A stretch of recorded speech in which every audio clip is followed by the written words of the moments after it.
there, a very warm welcome to the weekend edition of Buy Now, Sell Now. I'm Kamya Verma. Hi everyone, I'm Avan Dabash and we've got lots lined up today on the show. We'll be discussing stocks like DLF as well as what you should be doing with your holding in Reliance Industries. Well, and in addition to that, we'll be discussing Akshay's portfolio on our Portfolio Advisor segment. Time to introduce our guests and they'll be guiding us over the next half hour. Gaurang Shah, VP Geojit BNP Paribas Financial Services, here with us on the fundamentals. And on the technical side, Shrikant Chouhan, Senior VP Technical Research at Kotak Securities. Welcome to the show, gentlemen. First up, we've got a video query which has been sent in from Vireshwar. He's a very regular viewer as well of the show Buy Now, Sell Now Weekend. Thank you so much, Vireshwar, for tuning in, and I hope we're able to help you out. Today, he's got his first question on DLF. Good day, this is Vireshwar here from Sonipat, Haryana. I've got two stock queries. One is DLF. I've got 3,800 shares of DLF at the average price of 145. I want to know long-term and short-term view. Okay, so Vireshwar has a query on DLF from the real estate space. The stock currently is trading around 122 levels. Shrikant, first up, would like to know your thoughts on this one. This week has been a very flat one for DLF. What are the chart patterns indicating to you? And just with the technical perspective, what is it that you would like to advise to Vireshwar? DLF is technically showing a lot of bullishness on daily as well as on long-term charts. But the thing is that after like hitting 75, 78 levels, stock rallied to the levels of some 130, 132 in just 2 months of time. And maybe because of that, this over retracement in the short term, I think the stock is now consolidating. So in the short term, definitely the stock is not going to give us any major specific trend. It is going to spend some time between the range of maybe 130 and 115 or 110 on the downside. But in next maybe 2 to 3 months of time, I'm expecting stock to hit the levels, is going to hit the levels of 165 or 170 on the high side. So it's a promising bet to hold, but at least in the short term, we may again see the levels of 115 or 116 on the downside. The strategy should be to look for holding the stock as it is. Okay, so it's a cue coming in on DLF that there can be more upside in the long term. So watch out for levels of 165. Let's get in a queue on the fundamentals as well. Remember, reports have been indicating that the promoters have recently, about a month ago, kicked off the $2 billion divestment in their rental arm, where the equity value was seen at around 12 to 14,000 crore rupees. We understood that Blackstone, GIC, Canada Pension, the Abu Dhabi investment as well were in the fray and were reported buyers. And of course, this would remove the overall conflict of interest and creation of a rental platform with investors. Moving towards the REIT structure as well would be a big positive for the sector as a whole. Gaurang, let's get in your thoughts. DLF on the charts compared to some of the other real estate plays. It has been a fairly decent week for real estate as a whole. It was only in Friday's session that we witnessed a sell-off. What's your call? So, Avan, firstly, I think I would advise the investors not to put in so much of capital. He's bought 38,000 shares, if I'm not mistaken. Correct me if I'm wrong, at a price of 145. So you've taken a huge risk and a huge exposure to one particular sector, that too which is a high beta, and in that you've chosen a name like DLF. Now the management has been speaking about and trying to reduce the debt on the balance sheet by selling of certain assets, but the debt is too high and the asset sale has not really materialized. Of course, the latest one is going to take a time and while for it to materialize. So first of all, don't put so much of your capital into one particular company or sector. That's my advice. If you want to do that, and if you are of a high risk, high return kind of an investor, then there are better companies in the real estate pack. As a disclosure, we do have a reduced recommendation on DLF, and mind you, this is one company which has seen selling pressure at every higher level, and it has been coming down consistently from that 200, 250 levels and hitting those double-digit mark, which Shrikant was just mentioning. So be careful. If you want to buy into real estate, our preference would be a more sound company like Mahindra Lifespace, again as a disclosure on which we have a positive coverage. With a 1 year plus time horizon, we are working with a target of 525. A lot of positive things have happened in the recent times, real estate bill, and of course the FSI increase from 1.5 to 2 and 5 in Maharashtra, Mumbai. But again, DLF does not have huge significant presence in Mumbai. So I would bet on a company like Mahindra Lifespace, which has got sizable amount of exposure on a metro city like Mumbai. There you have it. Gaurang is of the view that he would rather sell DLF and he prefers a Mahindra Life Space instead. And watch out for a target price of an above rather 500. Let's move on then and address the second query that Vireshwar has, and that's on RIL. Vireshwar. I've got 280 shares of Reliance, that is Reliance Industries, at the average price of 1,005. I want to know what are the high level Reliance can touch after the launch of Reliance Jio. Okay, that's a query coming in on Reliance Industries. Interesting that, of course, RIL Jio will be a big game changer for the company. But very recently, we did a bull and bear case scenario on RIL. The bear case being that the regional GRMs are seeing near-term pressure. The telecom business is getting a negative value given the fact that the launch has consistently been delayed for RIL Jio. The stock is also fully valued at 12 times the one-year forward EPS. Whereas on the other hand, the correction in the stock, according to experts, is a good time to put your money in. Long-only funds have been interestingly hiking their stake in the last 2 months in Reliance Industries, and analysts have been pegging an 18% EBITDA CAGR in the next 3 years. Recently, CLSA also raised the target to 1350 from 1275, maintaining a high conviction by saying that they assume the launch of RIL Jio to be a big game changer for the company by September to October. So, Gaurang, let's dive straight to it. Are you a bull? Are you a bear? What does one do with RIL? Well, I want a positive coverage on Reliance Industries. So we are bullish on Reliance Industries. But yes, the pointers just that you just listed down. The main one being, of course, the launch of Reliance Jio, which is likely to happen in the second half of 2016. Now, let us not forget that Reliance Jio is going to be a top-end niche technology rollout that Reliance is planning to do in form of Reliance Jio. It's a 4G network pan-India. So you don't want to go wrong on your launch and in an environment which is highly competitive when you have to attract a lot of subscriber base. So first of all, let the commercial launch of Reliance Jio happen. We'll possibly take cues from there as to what is the tariff and how much of subscriber base they are able to garner, and through MNP, that is mobile number portability, how much of attraction does the existing other service provider subscribers move into Reliance Jio. That will be wait and watch. So, and for the profits, for Reliance Jio to start contributing, it's going to take a while, maybe about a year and a half or two. So, notwithstanding the delay in Reliance Jio and thinking of a possibility of second half 2016 launch, we are quite optimistic on the retail, refining, and of course petchem business. Reliance Jio will add to those positivities. So minus Reliance Jio, we are working with a target of 1150. As and when Reliance Jio launches, and if that's successful, we would definitely revise the target upwards. Okay, so that's the word coming in, and Gaurang is clearly bullish on Reliance, expecting a target price of 1150 till the launch of Reliance Jio, and they would revise it once the launches happen. But take a look at the technicals. This week in specific hasn't been great for RIL. It's lost about 4.5%. And overall, also in the last 1 month, the stock has only gone downwards. Shrikant would like to know, what is the target price that you would be working for on the upside or downside? How would you expect Reliance to shape up?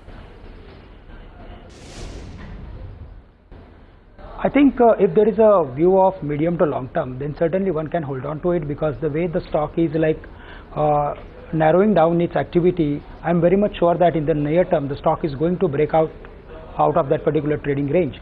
Currently the stock is in the range of 1080, 1090 on the high side and 900 or 890 on the downside.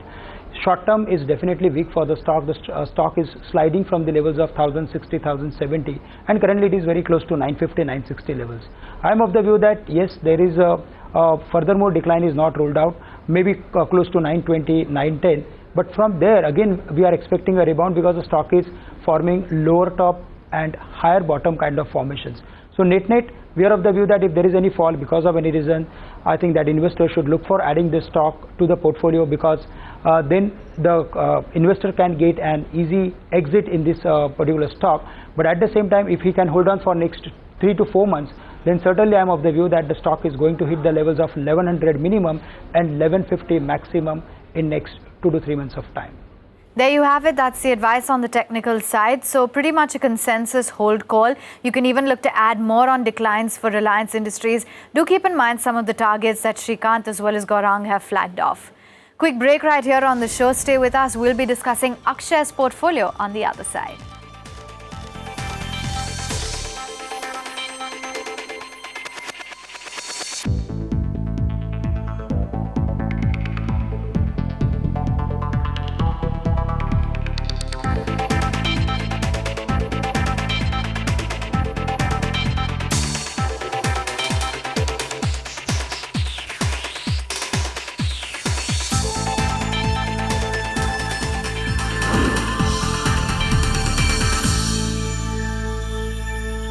great to have you back with us on Buy Now, Sell Now Weekend. Well, we've got our portfolio advisor segment lined up. Time to get straight to it. Well, today we're discussing Akshay's portfolio. He's 26 years old.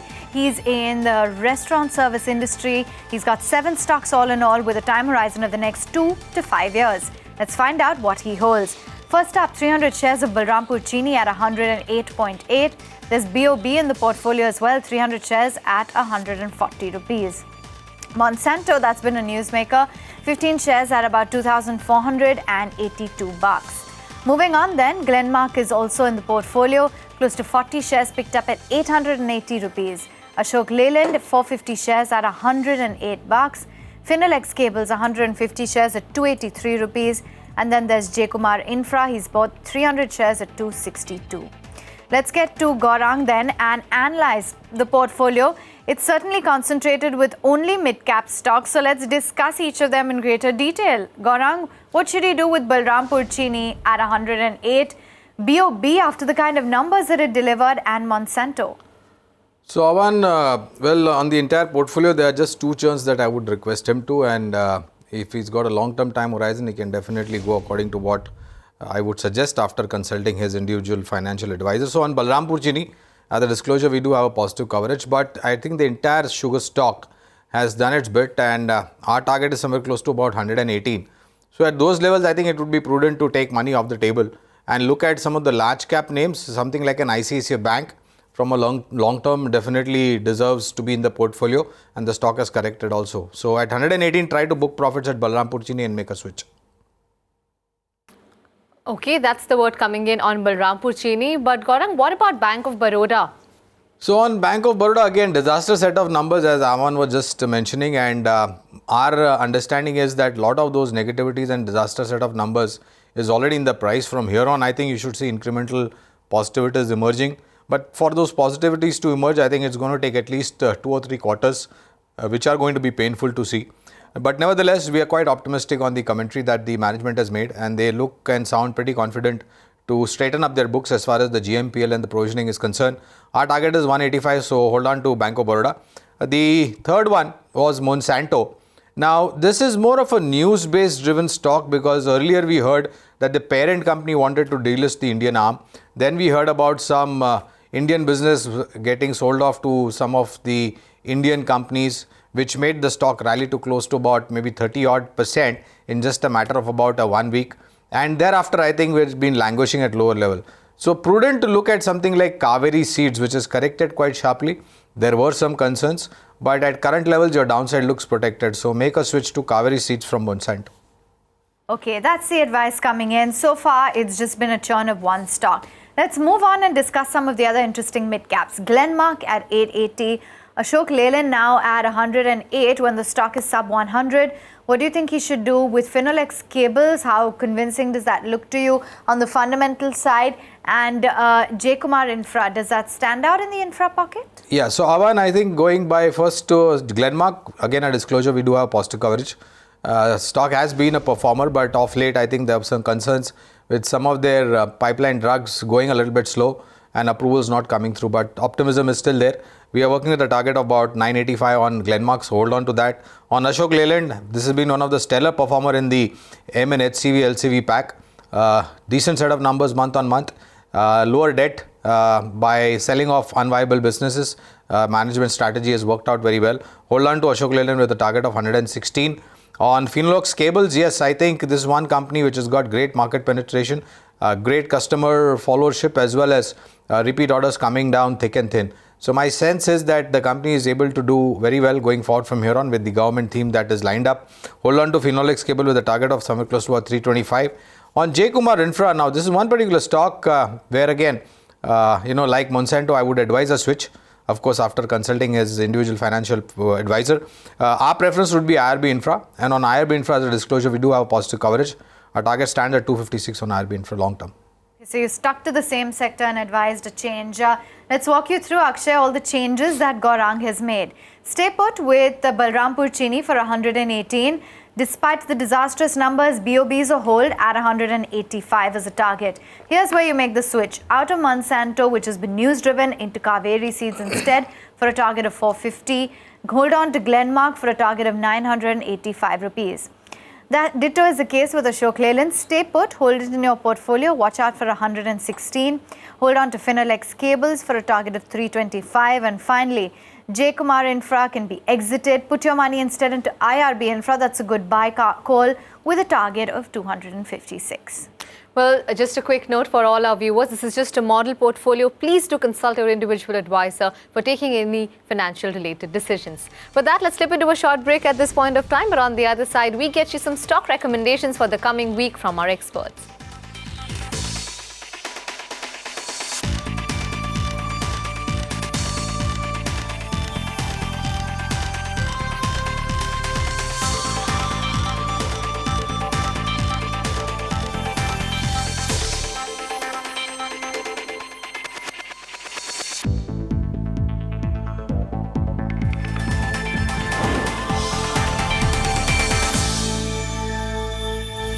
Great to have you back with us on Buy Now, Sell Now weekend. Well, let's focus in on the market action, and it has been a pretty okay week for the markets given that we sold off and we were sub 77.50 by the time the week wrapped up. Of course, underperformance for the broader markets was definitely noticeable.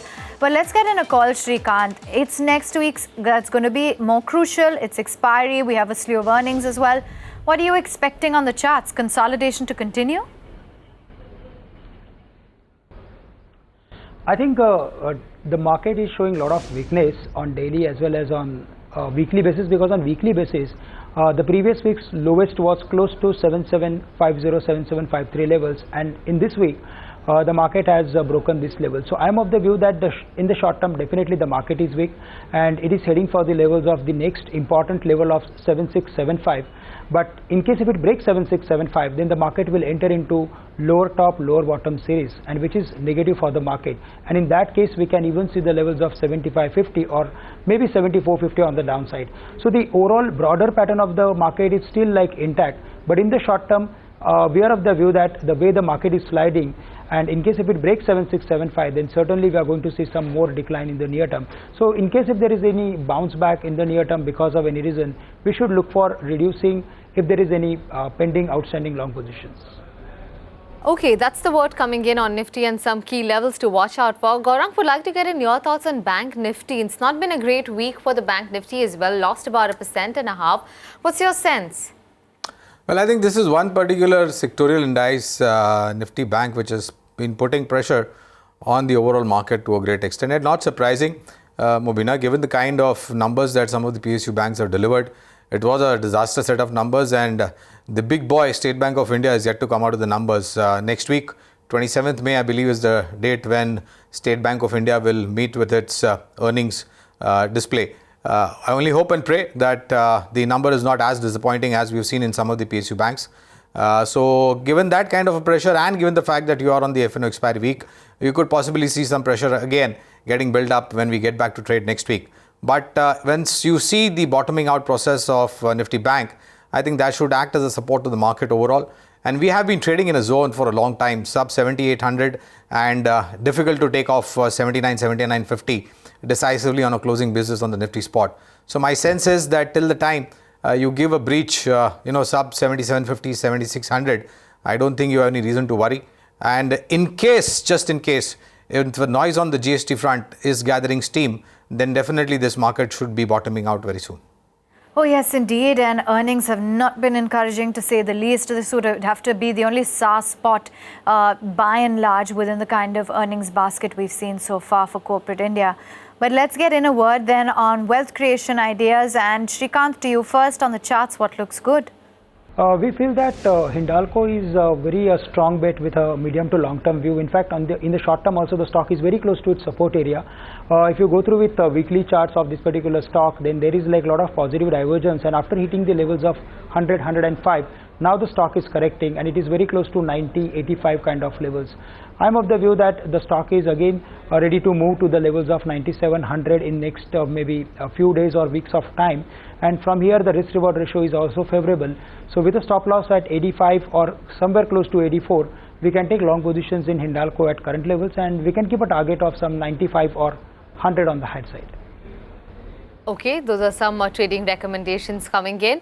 Gaurang, what about you? What is it that you have on your list in terms of some wealth creation ideas? So I've created a fusion over here, keeping in mind the consolidation and a little bit of negative bias on the markets, and given the fact that some of the frontline boys have corrected significantly and the downside looks quite protected. The fusion is created out of 3 sectors, and from these 3 sectors I have selected 3 names. All three of them are large caps. So first one is from the auto space. Tata Motors is a recommendation from our side with a long-term target of 530. On private sector banks, we have identified ICICI Bank, which again has been correcting and consolidating on fallback of some disturbing and negative numbers. We are working with a target of somewhere close to about 365 on ICICI Bank, again a long-term idea. And the third one is from the pharma space. Sun Pharma, consolidation at close to about 800 levels and downside looks extremely protected. Here we are working with a target of somewhere close to about 980 on Sun Pharma. And all these are long-term bets, so please do consult your financial advisors before taking any kind of decision on this model portfolio that I have drawn down. Okay, a fusion, an interesting one at that. Thanks for that, Gaurang. But Shrikant, you spoke about Hindalco. Let's talk about the next idea on the charts. Other than this, we also bullish on Mahindra Holiday Resort, which is currently trading at some 400 kind of levels, 420. There we have a view of the stock is heading for the levels of maybe 650 or 700 on the high side. In fact, if you go through with the overall basket of this travel and tourism, then most of the stocks are doing well, and especially Mahindra Holiday Resort is outperforming in that particular space. In fact, Indian Hotel is also very close to its breakout level, but we are of the view that the way the weekly and monthly formation is there on Mahindra Holiday, along with good volumes, I am of the view that it is into trending impulse wave, and the next target is very close to 650 or 700. Currently, the stock is at 420, 410 kind of levels. In case if there is any fall in the market because of any reason, we should look for adding this stock to the portfolio. I am not expecting stock to sustain below the level of 380, and the returns are huge, at least in the next few months of time. Okay, there you have it, Mahindra Holidays on the technical charts as well as Hindalco. Gentlemen, lovely having you with us. Thanks so much for taking our time and helping out our viewers. I'm sure they've taken note of all of your advice. We wind it down right here on Buy Now, Sell Now Weekend. Catch you same time next week.